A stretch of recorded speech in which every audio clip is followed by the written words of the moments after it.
Simon Woodhouse realised his dream and bought a beautiful 1930s yacht to sail to the eastern Mediterranean. Within weeks he found that rotting frames and rust-ridden ironwork had caused the boat massive structural damage.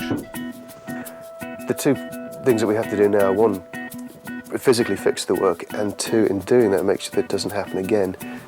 He's decided to do the renovation work himself, not only to save money, but also to get the boat back on the water in time for the autumn. Time-wise, think of a time period, double it and add a naught because it's a boat. To fund the project, Simon hopes to sell his previous boat, which he also renovated, his prized MG, and offload as many bits and bobs as him and his mates can get their hands on. Financially, it's been difficult all the way through, but since November I've been really suffering because of owning this thing. The job's made more difficult by Simon's demanding work schedule, which is approaching the busiest time of the year. I could handle coming home from work late at night and doing small jobs. I won't have time to be bending planks into position and putting big frames in. And to top it all off, Simon's spending so much time on the boat that he's living in the yard. There have been a couple of days where I've had to walk away. I've had to get in the car, and I drove down to Hamble and went and got a pint with some friends down there and escaped because I really have been getting a bit intense about it. But Simon knows what he's up against, and when I last paid him a visit, we talked through just how massive the project was, and I left confident that he was the right man to get this glorious boat back on the water. And I suppose that's the dream. Will she float again? Yes, she will. She will.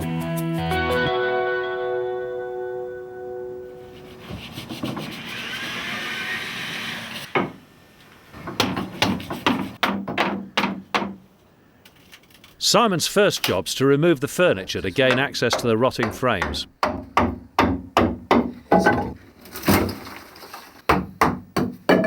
He's hoping to dismantle it all delicately so it can go back in again. But this idea is soon in the bin and he resorts to brute force.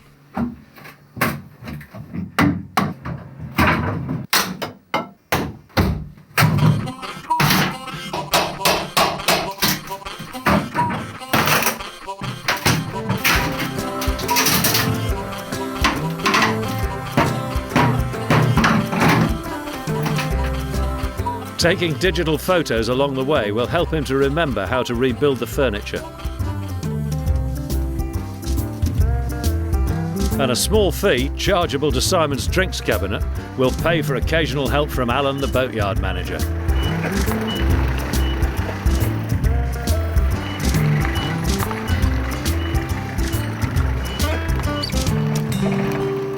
That's a bottle of rum normally, that one. Sometimes a bottle of whiskey, but sometimes a bottle of rum.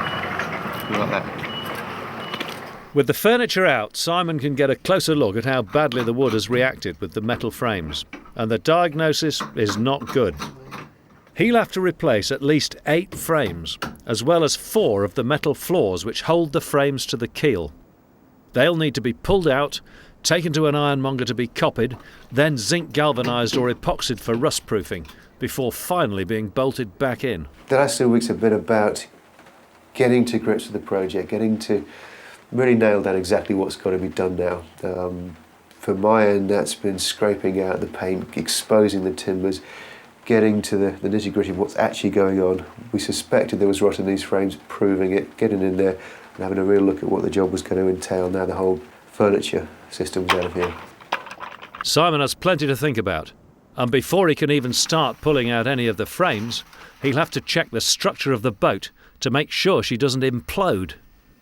So it's just the sheer scale of it. It's eating time. I wrote myself mentally wrote myself a brief, and that was to change the frames and the ribs in the month of June.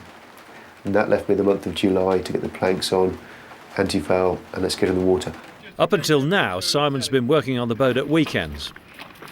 But with the discovery of new problems, he's decided to put in more man-hours. I get up in the mornings. It's a good discipline. I put breakfast out for the challenge crews in the morning, so you get up, no matter how tired or how late you've been working on the boat the night before, you have to get up, go to work, do the breakfast, get the food ready for the next day. I might work until 10, 11, 12 o'clock at night. And if the alarm went off at 6:30 and I had to get up and start sanding and scraping paint again, well, I probably wouldn't do it. I'd probably find something else to do. Working as a chef throughout the day leaves Simon the evenings to work on the boat, and at the moment this means burning the candle at both ends. Tonight, he starts work on the boat at 9 p.m. and he's hoping to chop out one of the metal floors so he can finally extract the rotten frames. And this is something he's never done before. Not a lot left in. You can listen to advice all day and eventually you get so many conflicting opinions of how to do things. At some point, you just got to throw caution to the wind and go, that's the way I'm doing it.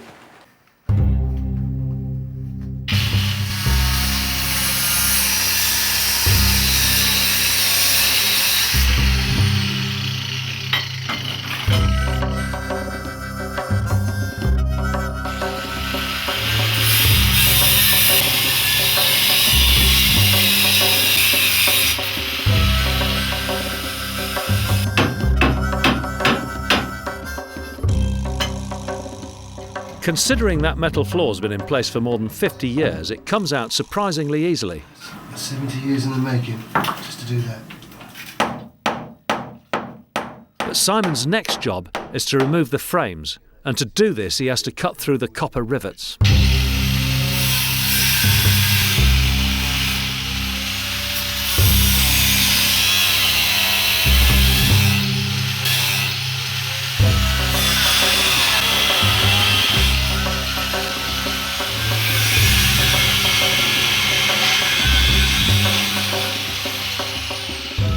A boat nail is like a rivet which has been hammered through the boat from the outside and closed over on the inside.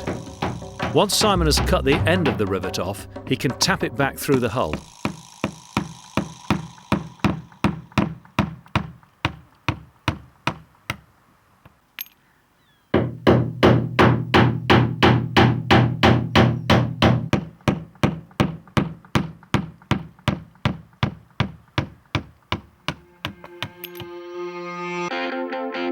As darkness descends on Kemp's boatyard, Simon is finally about to get his hands on what has been causing Keryl so much grief.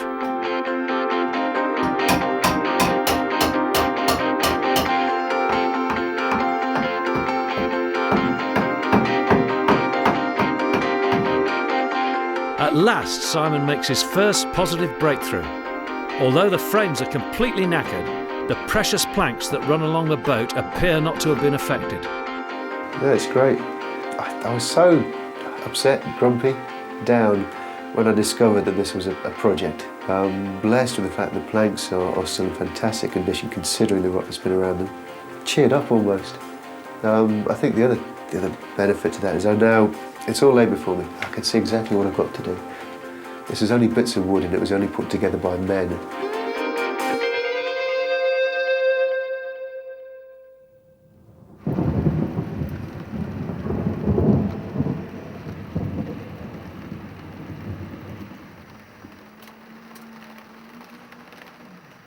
Disaster. Simon has spent so much time sorting out the forward end of the boat that he's neglected the rotted wood towards the stern. And after further investigation, it looks like he's going to have to pull out the galley and perhaps even the engine to access the rotten frames. There really have been some bigger problems than I expected down in the bilge underneath the engine. The consequence of that is that the galley's going to have to come out. A survey was handed to me with this boat, which is kind of the sellers saying, the boat's good, look at it, it says so on the survey. It wasn't my survey, I can't complain legally. But there's a document there written by a accredited surveyor that says the timbers and planks of this vessel are seaworthy condition, not requiring any repairs. Well, that's not the case. I'm disappointed that this guy's sold me a boat, knowing that there were these problems. I've been through every frame now, top to bottom. I don't think there's any more surprises. I know where the problems are.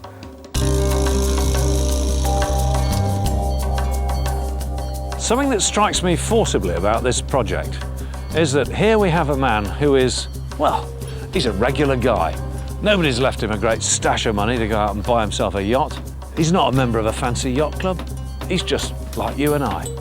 I think he's discovering things about himself that he didn't even know about. There's strength here and the ability to see something through. The project is raising his game.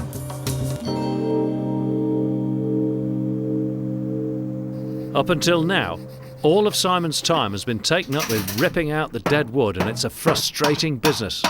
But he's confident that all the rot has been identified. This could be a turning point.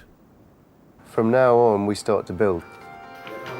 Over the coming weeks, Simon will Here get it the is. chance to cut and fit Keryl's new frames, and hopefully she'll be reborn. Little strips. At the moment, I'm destroying my dream. I need to start building it again. Simon will be dedicating all of his free time to the boat, and I'm worried that it's taking its toll. I've been living and breathing this boat now since last November. He still has to sell his other boat as well as his beloved MG in order to pay for the raw materials. There's somebody I employed to fit the windscreen to the MG so I can sell it. 2.5 weeks later, still hasn't fitted the windscreen. And he's gonna need as much help from his friends as possible, including some valuable R&R. But there's still a long way to go, and if Simon is confident he can fit the new steel floors and the wooden frames, Keryl might just make it back in the water. Well, yeah, I think we've still got a chance. What's going to happen? Join me in the next episode to find out whether that boat's going to be afloat again before the autumn.